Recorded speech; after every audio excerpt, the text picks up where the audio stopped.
अगर आपने kitchen gardening channel को अभी तक सब्सक्राइब नहीं किया है तो इस लाल बटन के ऊपर क्लिक करके आप सब्सक्राइब कर सकते हैं और साथ में ये बेल का निशान आ रहा है, इसके ऊपर क्लिक कर लेने से आपको नोटिफिकेशन मिल जाया करेगा जब भी मैं कोई न्यू वीडियो अपलोड करूँगा। अस्सलाम वालेकुम मेरे दोस्तों, सजनों और बेलियों। मैं हूँ इजहार अहमद और वेलकम करता हूँ आपको किचन गार्डनिंग चैनल पर। और उम्मीद भी रखता हूँ कि आप सब लोग खैरियत से होंगे, फिटफाट होंगे, अच्छे से कामों में खूब अच्छे से बिजी होंगे। आज मैं बात करने वाला हूँ बेसिक इन्फॉर्मेशन ऑफ बोनसाई। आप घर में बोनसाई को किस तरह बना सकते हैं और उसके लिए कौन सा प्लांट ज़्यादा सूटेबल रहेगा। बोनसाई बनाने की ख्वाहिश बहुत लोगों की होती है कि हमारे पास ऐसा पौधा हो जो एक छोटे से गमले में लगा हो और वो दरख्त की शेप दे। तो ऐसा आप घर में कर सकते हैं, नो इशू। आप प्लांट्स को ऐसा चूज़ कीजिए जिसकी ग्रोथ ज़्यादा जल्दी बढ़ती हो और जिसकी ब्रांचेस भी सॉफ्ट होती हों, मतलब फ्लेक्सिबिलिटी उनकी ब्रांचेस में हो। हम उनको जैसे चाहे बेंड दे दें, चाहे तो यंगर शूट को बेंड दे, चाहे तो ओल्डर शूट को बेंड दे, तो वो काफ़ी हद तक मुड़ भी जाए। जैसा कि ये आप देख सकते हैं, ये ग्रीन आइसलैंड फाइकस है, गोल पत्तों वाला। एक इसमें नुकीले पत्तों वाला भी होता है। इन दोनों में से कोई सा भी आप ले सकते हैं बोनसाई बनाने के लिए। करीब 6 महीने पहले इसको मैंने नर्सरी से बाय किया और उसी टाइम मैंने इस एरिया पर, इस ब्रांच पर, मतलब ये इसका ट्रंक है, मेन स्टेम है इसकी, तो मेन स्टेम को मैंने बेंड दे दिया और ये वहीं का वहीं पक्का हो गया। अभी मैं और भी बेंड दूंगा इसको। और बोनसाई वही जल्दी बनते हैं जिसकी ब्रांचेस भी फ्लेक्सिबल हों, मतलब हम अपने हिसाब से उसको मोड़ सकें। इसमें मैं बोनसाई बनाने के बारे में नहीं बताऊंगा, बोनसाई की बेसिक इन्फॉर्मेशन दूंगा आपको। हम उसको ट्रेन करेंगे एक नॉर्मल प्लांट को बोनसाई बनाने के लिए। तो मान लीजिए हम इसको ट्रेन करने वाले हैं आने वाले दिनों में बोनसाई बनाने के लिए।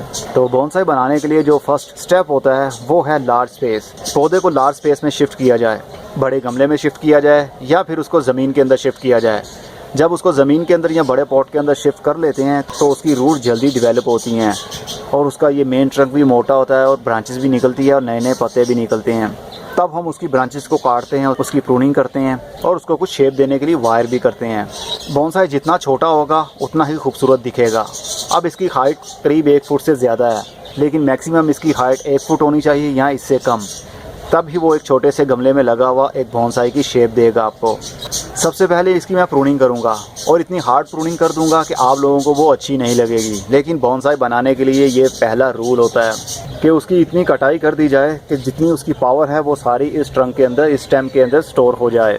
इसकी लुक तो बहुत अच्छी लग रही है, लेकिन हम इसको चाहते हैं कि छोटा बना लें ताकि ये बोनसाई की शेप आसानी से ले सके और फ्यूचर में हमें ये बोनसाई ही दिखे। इसकी ग्रोथ भी काफ़ी ज़बरदस्त है और इसकी जो हम प्रूनिंग करेंगे उसको एज आ कटिंग भी ग्रो करेंगे। तो अब जहाँ से मैं काटने वाला हूँ आपको अच्छा नहीं लगेगा, मैं इसको इस एरिया से काट दूँगा और उसका ऊपर वाला सारा एरिया रिमूव हो जाएगा। अब ये है हमारा टोटल प्लांट जिसको हम बोनसाई बनाने के लिए ट्राई करने वाले हैं, मतलब इसको ट्रेन करने वाले हैं। ये वीडियो होगी बोनसाई को ट्रेन करने के लिए कि इसको पता चल जाए कि मुझे बोनसाई बनाने के लिए तैयार किया जा रहा है। फाइकस की कटिंग इतनी जल्दी ग्रो हो जाती है और इतनी आसानी से ग्रो हो जाती है कि कोई भी प्लांट इसकी बराबरी नहीं कर सकता। जिस तरह ये एक स्टेम थी, ये मैंने तोड़ के इस मिट्टी के अंदर लगा दी और अब आपके सामने इसकी ग्रोथ शुरू हो चुकी है, नए नए पत्ते भी निकल रहे हैं। तो चलिए आपको निकाल के दिखाता हूँ।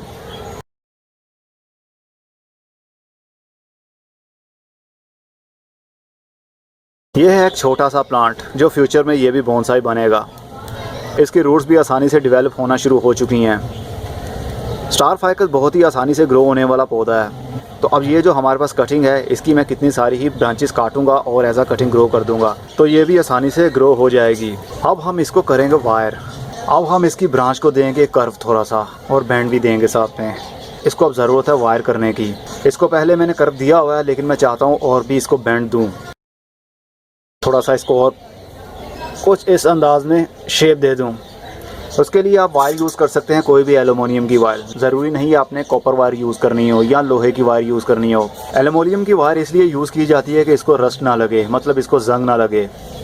अगर लोहे की आप वायर यूज़ करेंगे उसको जंग भी लग सकता है और आपके प्लांट्स को फंगस भी हो सकता है। इसलिए एलुमिनियम की आप तार यूज़ करें, ये आपको किसी भी हार्डवेयर शॉप से मिल जाती है। तो चलिए अब वायर करते हैं। वायर करने से पहले हम इसका बाहर ऊपर से छील देंगे। किसी भी ब्लेड की मदद से आप कर सकते हैं।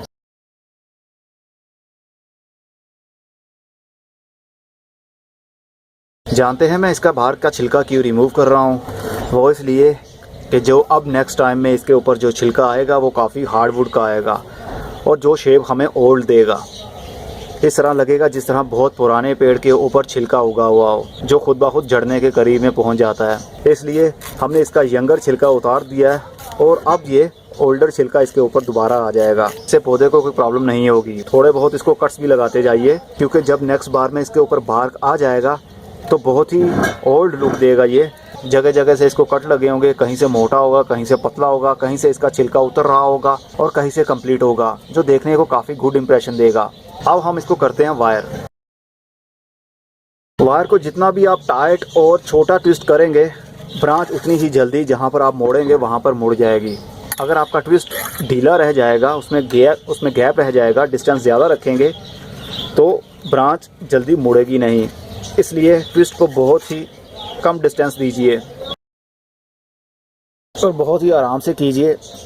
बोनसाई का काम बहुत ही आराम से किया जाता है। अगर थोड़ी सी भी गलती आपने कर दी तो वो गलती दोबारा सुधरेगी नहीं, बल्कि आपका प्लांट उसी शेप में, उसी कटिंग में आ जाएगा जैसे आपने उसको मोड़ा और कट किया है। इसलिए बोनसाई के लिए बहुत ही सब्र रखना पड़ता है। ऐसे वायर कीजिए कि दूसरे जो ब्रांचेस हैं उसको कोई भी प्रॉब्लम ना हो, वो डैमेज ना हो और उनके पत्ते भी डैमेज ना हो। पत्तों को हटाते जाइए और वायर करते जाइए। और जो नई शूटिंग निकल रही हो, कोशिश कीजिए कि वो डैमेज ना होने पाए, क्योंकि वही यंग शूट फ्यूचर में ब्रांच बनेगी और उस ब्रांच को हम यूज़ करेंगे बैंड देने के लिए। इसको मैंने वायर कर दिया है। अब इसको ज़रूरत है बैंड देने की। बैंड मैं इसी शेप में दूंगा जिस तरह पहले उसको दिया था। एक हाथ नीचे रखिए और एक ऊपर रखिए। अगर आप ऊपर से उसको फोर्स करेंगे, ज़ोर लगाएंगे तो ये नीचे से टूट भी सकता है। इसलिए एक नीचे ट्रंक पर हाथ रखिए और एक ब्रांच के ऊपर रखिए और इसको थोड़ा सा बैंड दीजिए। बहुत ही ज़बरदस्त और फ्लेक्सिबल इसकी लकड़ी है, जल्दी टूटती नहीं है। इसलिए बोनसाई बनाने के लिए फाइकस फैमिली को चूज़ किया जाता है। तो आपने देखा मैंने कितना उसको बैंड दे दिया और उसकी लकड़ी अभी तक टूटी नहीं है। आहिस्ता आहिस्ता इसको बैंड देते रहें। कभी भी एक बार में ही उसको बैंड देने की कोशिश मत कीजिए। स्लोली लगे रहेंगे और सम टाइम तो हमें 1 महीने के लिए बैंड देना पड़ता है टाइम टू टाइम, ताकि ब्रांच आहिस्ता आहिस्ता जैसे हम उसको बैंड दे रहे हैं उसी जगह पर सेटल हो जाए। अगर हम अपनी मर्ज़ी से देना चाहेंगे तो ब्रांच टूट भी सकती है। इसलिए बहुत ही स्लोली आप ये काम करते जाएंगे तो बैंड भी दे देंगे। ये देखें काफ़ी हद तक इसको मैंने बैंड दे दिया है। आई थिंक फ़िलहाल के लिए इतना बैंड काफ़ी होगा। और जब ये लकड़ी मतलब ये वाला ट्रंक मोटा हो जाएगा, थिक हो जाएगा, तो ज़रा सोचिए कितना ओल्ड इंप्रेशन देगा कि एक पेड़ ऊपर वाली साइड पर ग्रोथ कर रहा था, लेकिन ओल्डर होने की वजह से, बूढ़ा होने की वजह से या तेज़ हवा चलने की वजह से वो एक साइड पर झुक गया है। तो कुछ इस तरह का इंप्रेशन ये दे रहा है। लेकिन अभी देखने को बहुत ही अजीब लग रहा होगा ये, क्योंकि अभी बिल्कुल ये यंग है। और ये जो ग्रीन ग्रीन स्टेम आपको नज़र आ रही है, ये कुछ ही वीक्स में बिल्कुल ब्राउन हो जाएगी लाइक आ ओल्ड वुड। और अब ज़रूरत है इन ब्रांचेस को अभी कर्व देने की, मतलब शेप देने की। जो यंग शूट होती है वो स्ट्रेट ऊपर वाली साइड पर जाती है, और जो ओल्डर शूट होती है वो कुछ बेंड लेकर देन ऊपर वाली साइड पर जाती है। जिस तरह पुराने दरख्तों में आपने देखा होगा, जो उनकी ब्रांचेस होती हैं वो स्ट्रेट ऊपर वाली साइड पर नहीं ग्रोथ करती। वो हमेशा पहले ग्रोथ करती हैं, फिर नीचे बेंड लेती हैं, फिर ऐसे स्ट्रेट ऊपर जाती हैं। इससे ओल्ड इंप्रेशन पड़ता है। तो चलिए आप वो भी देते हैं। जहाँ पर सॉफ्ट ब्रांच आए तो आप अपने हाथ को भी वहाँ पर सॉफ्ट कर लीजिएगा। ज़्यादा पावर दिखाने की ज़रूरत नहीं है वहाँ। अगर ज़्यादा पावर दिखाएंगे तो वो यंगर शूट टूट भी जाएगी, जो हमारी फ्यूचर में एक ओल्ड ब्रांच बनने वाली है।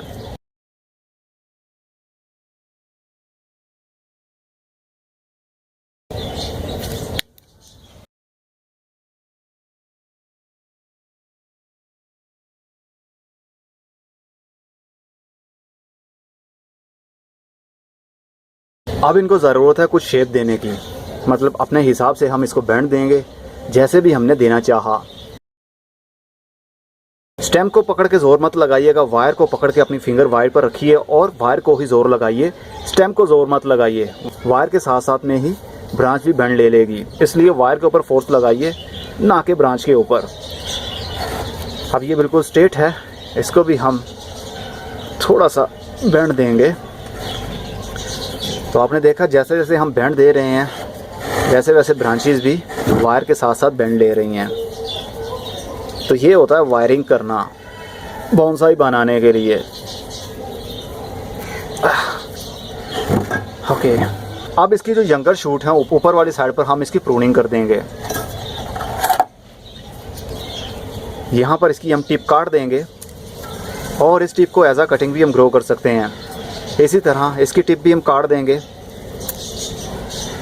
टिप्स मैं इसलिए काट रहा हूँ कि जहाँ से मैं इसकी प्रूनिंग कर रहा हूँ वहाँ से फ्यूचर में नई नई और भी ब्रांचेस निकलेंगी, इसलिए प्रूनिंग करने से आप डरा मत करें। वक्ती तौर पर देखने को तो अजीब लगता है प्रूनिंग कर देना, लेकिन फ्यूचर में उस प्लांट की हेल्थ के लिए अच्छा होता है। वहाँ से कई ब्रांचेस निकलती हैं तो पौधा पत्तों से भर जाता है और ब्रांचेस से भर जाता है। इसको बोलते हैं ट्रेनिंग करना, मतलब ट्रेन करना एक सिंपल पौधे को फ्यूचर में बोनसाई बनाने के लिए। वायरिंग का टाइम पीरियड होता है करीब 3 महीने से 4 महीने। जब 3 से 4 महीने के बाद ये लकड़ी यहीं की यहीं स्टेबल हो जाएगी, उसके बाद में हम इसकी वायर को रिमूव कर देंगे। मतलब ये ब्रांच ट्रेंड हो चुकी होगी उस एंगल पर जहाँ पर हमने इसको वायर करके बेंड दिया है। तो बाद में हम इसकी वायर रिमूव कर देंगे तो ये ऐसे ही रहेगी जिस तरह अभी आपको दिख रही है। अगर आप और भी कर्व देना चाहें तो दे सकते हैं, क्योंकि फाइकस फैमिली बहुत ही फ्लेक्सिबल होती है। और जब जब प्लांट की ग्रोथ अच्छी होती जाएगी तो उसको हम ट्रेन करते जाएंगे और एक स्टेज आएगी कि हमारा ये ट्रंक मोटा हो जाएगा। उसके बाद में हम इसका रूट बॉल निकालेंगे और इसकी रूट प्रूनिंग भी करेंगे। और रूट प्रूनिंग करने के बाद हम इसको शैलो पॉट में शिफ्ट कर देंगे। शैलो पॉट वही होता है जो लास्ट वीडियो में मैंने शो भी किया था आपको। बोनसाई के ऊपर मैंने वीडियो बनाई थी, उसके अंदर बताया था शैलो पॉट क्या होता है और डिश पॉट क्या होता है। जैसे जैसे टाइम बीतता जाएगा हम इसको ट्रेन करते करते शिफ्ट करते जाएंगे छोटे से छोटे पॉट के अंदर, और एक टाइम आएगा ये बिल्कुल ही छोटे से पॉट के अंदर ग्रो हुआ होगा, तब ये बन जाएगा कंप्लीट बोनसाई। और जब हम इसको शैलो पॉट के अंदर शिफ्ट कर लेंगे तब हम शैलो पॉट के अंदर बोनसाई सॉइल यूज़ करेंगे, ना कि मिट्टी। मिट्टी तब यूज़ की जाती है जब वो प्लांट नॉर्मल हो और उसको बोनसाई बनाने के लिए हम ट्रेन कर रहे हों। और जब ये ट्रेंड हो जाता है उसके बाद में हम इसको रॉकी सॉइल में शिफ्ट कर देते हैं बोनसाई बना के। तो जब ये बोनसाई कंप्लीट हो जाएगा तो हमारी केयर करना और भी ज़रूरी होगा इसके ऊपर, क्योंकि जो हम बोनसाई सॉइल यूज़ करेंगे उसके अंदर ड्रेनेज सिस्टम अच्छा होता है, ना कि स्टोरेज सिस्टम। मतलब हम पानी देंगे वो फौरी का फौरी नीचे से ड्रेन हो जाएगा और जितना रूट्स ने लेना होगा वो ले लेगा। और मिट्टी के अंदर ऐसा नहीं होता, मिट्टी गीली ही रहती है और काफ़ी टाइम तक हम पानी ना भी दें तो भी ये स्टेबल रहता है। लेकिन बोनसाई ऐसा नहीं होता, बोनसाई सॉइल वेल ड्रेनेज होती है। हमने इधर पानी दिया और फौरी वो नीचे से ड्रेनेज होल से ड्रेन हो जाएगा और रूट्स पिक कर लेंगी पानी जितना उन्होंने लेना हुआ। इसलिए हमें डेली दिन में 2 बार या दिन में 1 बार पानी देना ही पड़ेगा। उम्मीद करता हूँ आपको खूब अच्छे से समझ लग गई होगी कि हमने बोनसाई को ट्रेन कैसे करना है।